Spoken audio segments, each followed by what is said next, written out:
कैलास मशानभूमीचं आज तुमच्या हस्ते उद्घाटन झालं.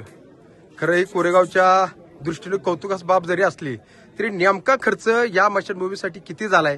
कारण कोरेगाव शहरामध्ये या निधी बाबत तर्कवितर्क आहेत. काय तुम्ही स्पष्ट भूमिका सांगा आज.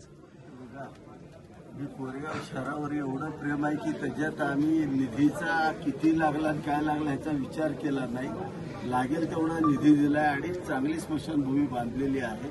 एकदम सुंदर स्मशानभूमी झालेली आहे आणि अजूनही काही ठराविक गोष्टी राहिलेल्या आहेत. एक बंधारा या ठिकाणी राहिलेला आहे, त्याचंही काम येत्या 2 महिन्यामध्ये आपण सुरू करून पूर्ण करतोय. या ठिकाणी अत्यंत रम्य असा परिसर. आपल्याकडे जे संस्कार आहेत, आपल्या धर्मामध्ये जन्मापासून मृत्यूपर्यंत संस्कार मनुष्य प्राण्यावरती केले जातात. जन्मामध्ये बारसं घातलं जातं जन्मल्यानंतर आणि मृत्यूनंतर मृत्यू संस्कार होतात.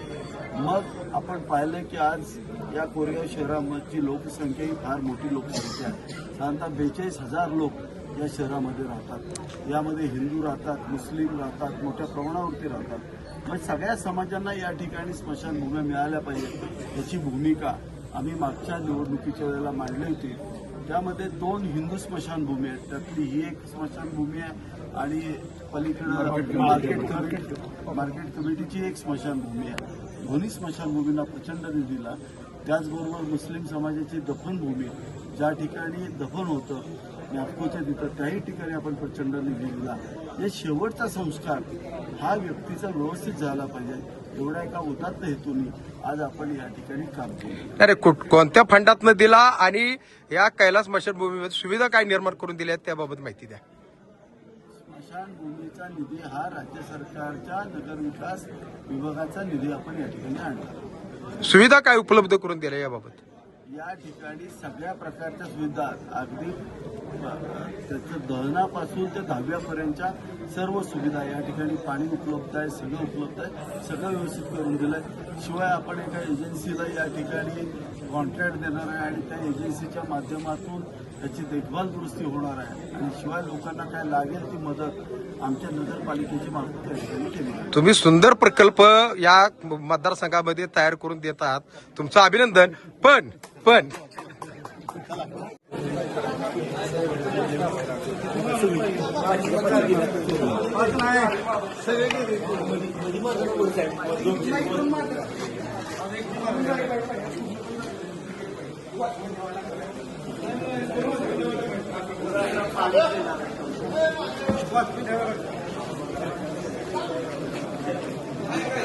तुम्ही आता